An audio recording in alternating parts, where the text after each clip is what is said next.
말씀 먼저 나누도록 하겠습니다. 오늘 함께 은혜 나누실 말씀은 여호수아 18장 2절에서 6절 말씀입니다. 여호수아 18장 2절에서 6절 말씀 제가 봉독하도록 하겠습니다. 그러나 이스라엘 자손 중에 그 기업의 분배를 받지 못한 자가 아직도 7지파라. 여호수아가 이스라엘 자손에게 이르되 너희가 너희 조상의 하나님 여호와께서 너희에게 주신 땅을 점령하러 가기를 어느 때까지 지체하겠느냐. 너희는 각 지파에 3사람씩 선정하라. 내가 그들을 보내리니 그들은 일어나서 그 땅에 두루다니며 그들의 기업에 따라 그 땅을 그려가지고 내게로 돌아올 것이라. 그들이 그 땅을 7부분으로 나누되 유다는 남쪽 자기 지역에 있고 요셉의 족속은 북쪽에 있는 그들의 지역에 있으니 그 땅을 7부분으로 그려서 이곳 내게로 가져오라. 그러면 내가 여기서 너희를 위하여 우리 하나님 여호와 앞에서 제비를 뽑으리라. 아멘. 실로의 회막을 세운 이스라엘 백성은 그들의 모임 장소나 이제 삶의 중심이 길갈에서 실로로 옮겨지게 되었습니다. 실로에 회막을 정식으로 세웠다라는 것은 이제 정복사업, 그 땅을 차지하고 전쟁을 치르고 또 험한 일을 하던 그 모든 것이 어느 정도 정리가 됐고 이제는 이스라엘을 위협하는 또는 상대하는 가나안 족속은 거의 사라졌다라는 것을 의미하기도 합니다. 그런데 문제가 하나 발생했습니다. 12지파 중에 5지파는 이미 땅을 분배받았습니다. 르우벤과 갓 그리고 므낫세 반지파가 요단 동쪽에서 받았고요. 요단 서쪽으로 와서 가나안 땅에서 유다지파가 먼저 받고 지난번에 말씀드렸듯이 에브라임과 나머지 므낫세 반지파 해서 5지파는 땅을 분배를 마쳤습니다. 근데 나머지 7지파는 아직 땅을 정하지 않고 있었습니다. 저는 오늘 본문 말씀을 가지고 지체하는 7지파라는 제목으로 나머지 7지파가 그 땅에 정착하는데 무슨 문제가 있었는지 좀 알아보고 그렇게 함으로써 그때의 그 상황처럼 우리의 삶에도 비슷한 상황이 있을 수가 있다라는 것을 보면서 어떻게 해야 될까? 우리 또한 어떠한 처신, 어떠한 태도로 살아가야 되는가에 대해서 좀 배워보는 그러한 시간을 갖고자 합니다. 먼저 이 지체하는 7지파들에 대해서 오늘 본문 말씀에서 땅을 분배하던 일이 잠깐 멈춰선 것을 보게 됩니다. 그러니까 회막을 실로에 갖다가 이제 설치를 하고요. 그러한 일을 하면서 멈춰섭니다. 사실상 따지고 보면요, 모든 정복 사업 다 끝나고 이스라엘 백성들 분배 다 끝나고 그러고 나서 전체적으로 다 안정이 됐을 때 회막을 세우는 것이 맞거든요. 어떻게 보면 아직 일이 끝나지가 않았는데 회막을 먼저 세우게 됩니다. 그러고 나서 나머지 7지파가 움직이지 않고 있습니다. 그 일에 대해서 오늘 본문 말씀 3절에 여호수아가 이스라엘 자손에게 이르되 너희가 너희 조상의 하나님 여호와께서 너희에게 주신 땅을 점령하러 가기를 어느 때까지 지체하겠느냐. 가서 살라 이거예요. 여호수아의 말에 의하면 이 나머지 7지파들은 지금 자기들이 있는 곳에 지금 머물러 있는 겁니다. 아직 정하지를 않은 거예요. 북쪽으로 올라가서 그 땅을 차지하고 그곳에 정착하고 그곳에서 살아야 되는데 갈 마음이 없네요. 가야 한다는 것은 생각은 있는데 마음이 가고 싶지 않은 그러한 상황인 것 같습니다. 왜 우리 그런 때 있죠. 잠을 자다가 일어나서 오늘 일해야 되는데 뭘 해야 되는데 하는데 더 자고 싶어가지고서 누워있는, 음식 먹으면서 이거 먹으면 살찌는데 하면서 숟가락을 내려놓지 못하는, 지금 이스라엘 백성들이 딱 그런 상황인 것 같습니다.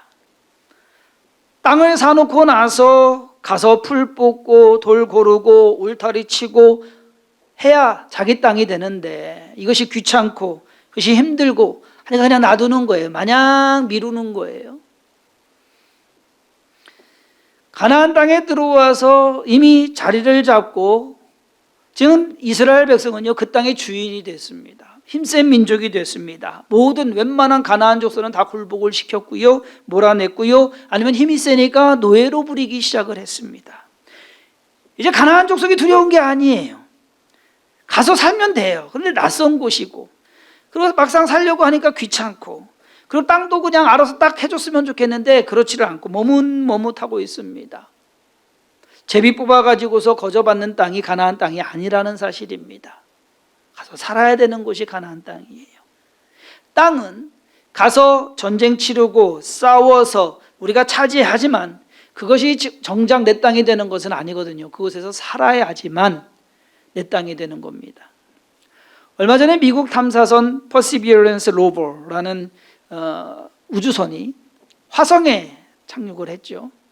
그래가지고서 요즘 뭐 화성에서 무슨 사진 보내왔습니다, 무슨 사진 보내왔습니다 보면은 막 그냥 뭐 황망한데 그것에 대한 엄청난 의미를 둡니다. 그렇게 보내는 이유 중에 하나가 뭡니까? 어쩌면 가장 큰 이유가 사람이 살 수 있는 데인가 라는 것입니다. 사실 이 화성 탐사는 1961년부터 구소련에 의해서 탐사선이 보내졌습니다. 그러다가 미국이 그것을 이제 또 이어가지고 계속 해나가고 있습니다. 성공한 사례도 있고 실패한 사례도 있습니다. 러시아가 먼저 보냈고 뭐 미국도 보냈고 거기에다가 탐사선을 보냈다고 해서 그 화성이 미국 거가 됩니까? 아니에요.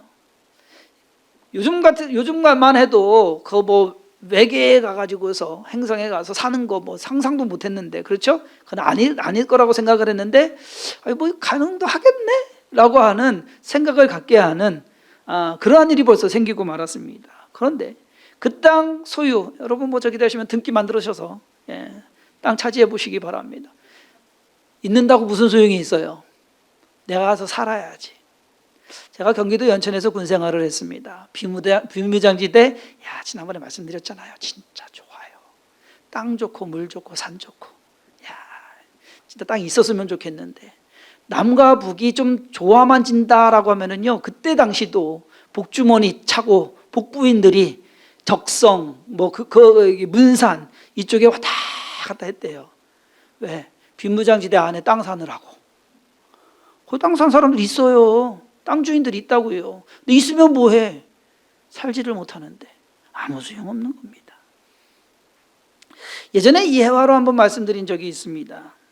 미국의 어느 아주머니가 이민을 왔어요. 와가지고서 힘들고 어려운 시간을 보면서 돈을 벌었습니다. 돈을 벌면서 꿈을 꿨어요. 저 뉴포트 비치에 저 산 언덕에 있는 저 집, 저 집 하나 샀으면 좋겠다. 그때 돈으로 100만 불, 지금 돈으로 한 12억 정도 되거든요. 그런데 뭐 요즘 뭐 아파트, 뭐 서울 아파트 한 채 사면 12억 되니까 아무것도 아닌데 미국에서는 100만 불짜리 집 하면 엄청 좋은 거였거든요. 그 집을 드디어 해가지고서 30년 모기지 해가지고서 드디어 샀어요. 몇십 년 일을 해가지고 사가지고서 좋다. 그 주말에 이사를 하고서 주면서 그 바다를 보면서 내가 내 이 집 주인이라니 너무 꿈에 했습니다. 자, 월요일이 됐습니다. 아침 6시에 집을 나섭니다. 왜? 일하러. 돈을 벌어야지 모기지를 집세를 내죠. 30년 갚아야 되는데 아침 6시에 나가서 하루 종일 일하고 집에 들어오면 밤 10시입니다. 10시에 들어와서 씻고 자면 끝이에요. 아침에 또 일어나서 나가서 일을 해야 됩니다. 그렇게 삽니다. 근데 일주일에 2번 이 집을 청소하러 오는 청소부가 있습니다. 아침 9시에 다다다다다다 게이트인, 거기 게이트 딱 돼 있어가지고서요 앞에서 막아요. 다다다다다 다 찌그러진 차를 타고서 옵니다. 어디 가시요? 누구네 집 갑니다. 문 착 열어줘요. 가가지고서 주로 이제 멕시코에서 올라온 이제 불법 체류자들이 일을 많이 하거든요. 그 집에 다 가가지고서 아침에 창문을 탁 엽니다. 환기를 시켜야 되니까. 그러고 나서 청소를 하는 게 아니라 커피를 한 잔 탁 내려가지고서 테라스에 앉아서 바다를 보면서 커피를 쫙 마십니다. 그러고 나서 청소를 조금 하고서 시간 남으면 낮잠도 좀 자고, 그러고 오후에 시간이 해가 뉘어지갈 때 퇴근을 합니다. 일주일에 2번씩. 그 집주인은 누구요? 내가 살지 않으면 내 집이 아닙니다. 내가 살아야 집입니다. 땅도 마찬가지입니다. 내가 살지 않으면 아무리 전쟁에서 이기고 정복했다 하더라도 그것은 내 땅이 아직 아니다라는 겁니다. 1812년에 그 6월에 나폴레옹이 60만 군대를 데리고 러시아 원정에 이릅니다. 러시아를 쳐들어갔어요. 근데 싸움도 안 하고 이겼습니다. 왜? 다 피했으니까. 다 도망갔습니다. 그곳을 점령을 했는데 문제는 뭐냐? 물자가 부족해집니다. 조달이 안 됩니다. 끊겼어요.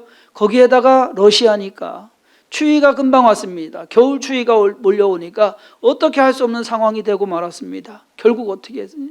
후퇴하고 말았습니다. 60만이 후퇴하는 그 후퇴하는 이 나폴레옹 군대를 러시아 군인들이 이제는 쫓아와서 죽이기 시작합니다. 40만이 죽고 10만이 포로가 잡히고, 결국 나폴레옹은 그것 때문에, 그 전쟁 때문에 그의 인생이 완전히 망하고 맙니다. 살아야 되는데 아무리 정복했다고 해서 그곳에 살지 못하면 아무 의미가 없는 것입니다.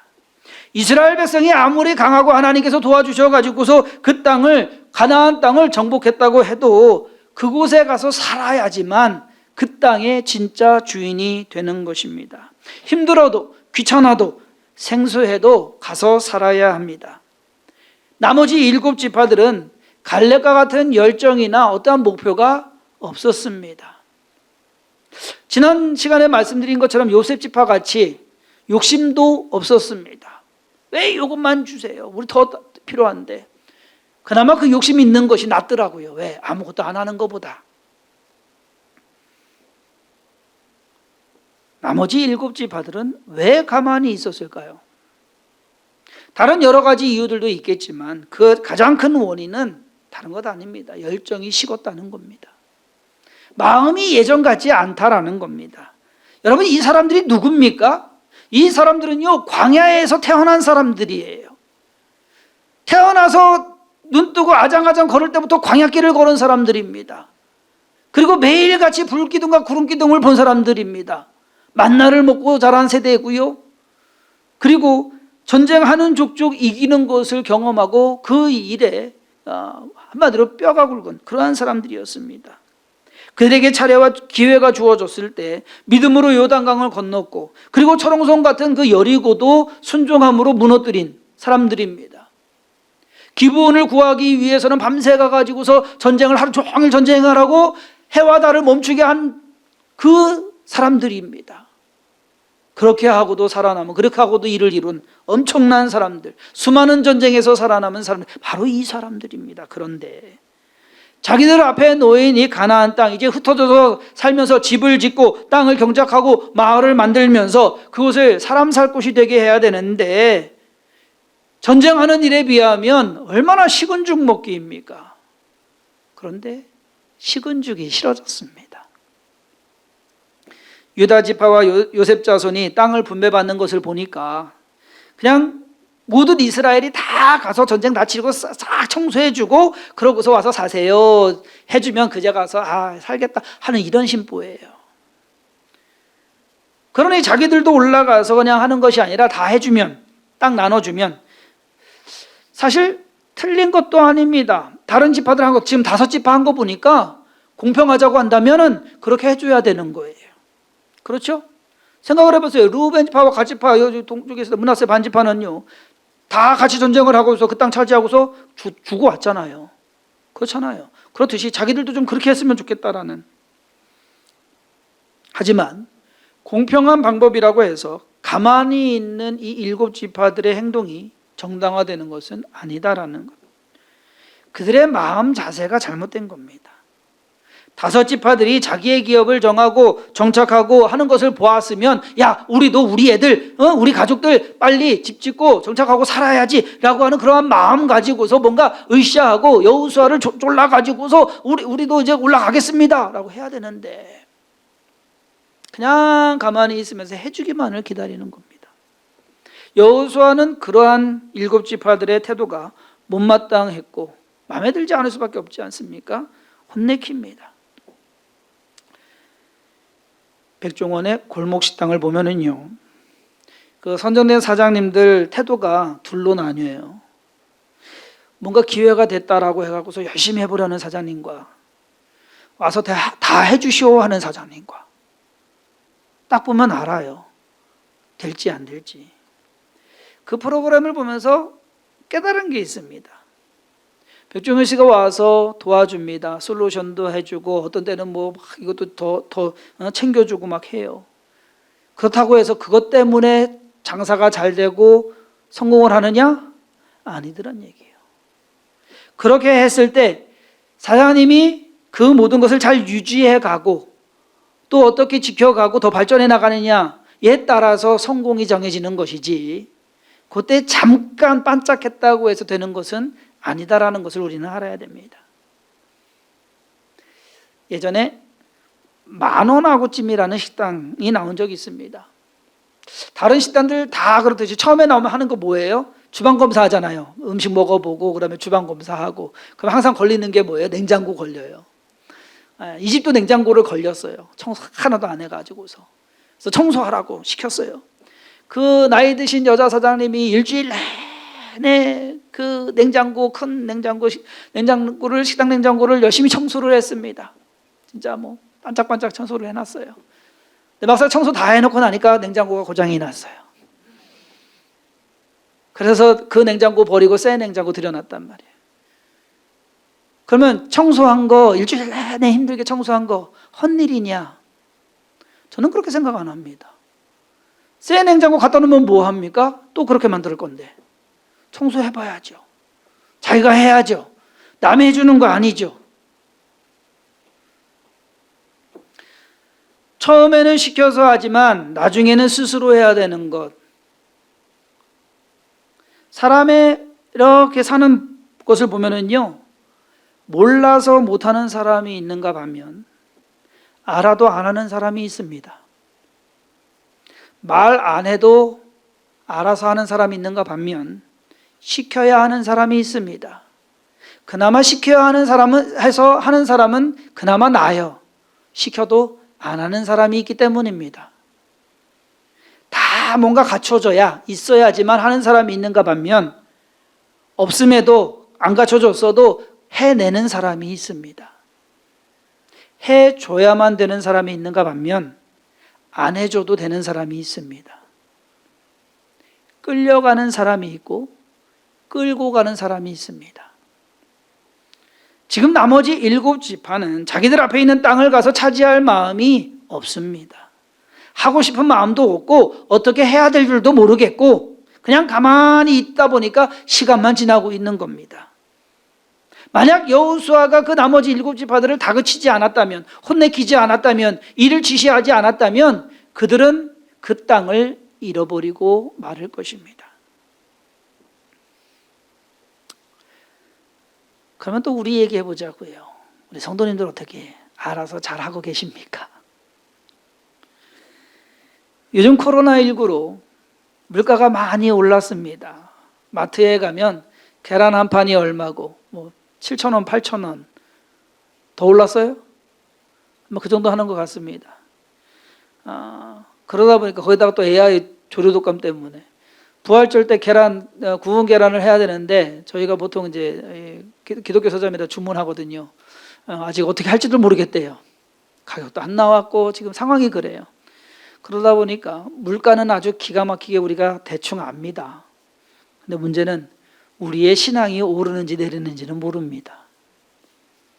주가 변동은 아주 민감해요.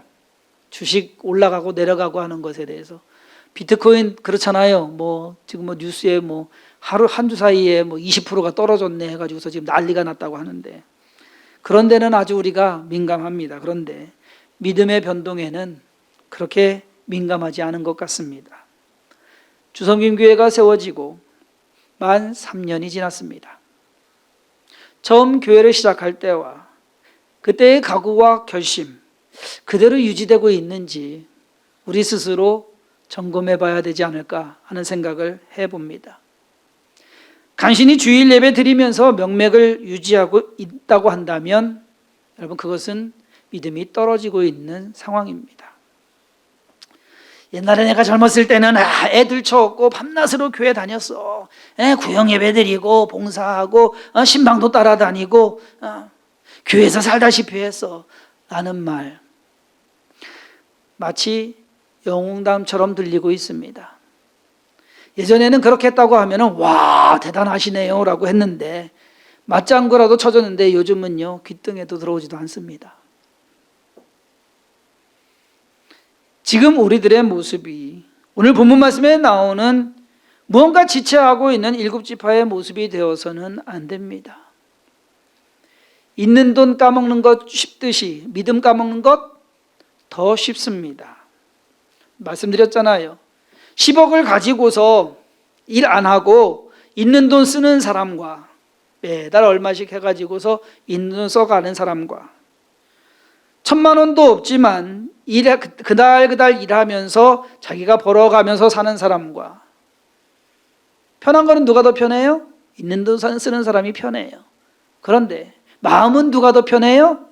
벌어서 쓰는 사람이 더 편해요. 있는 돈 까먹어가면서 쓰는 사람 불안해요. 왜? 줄어드니까.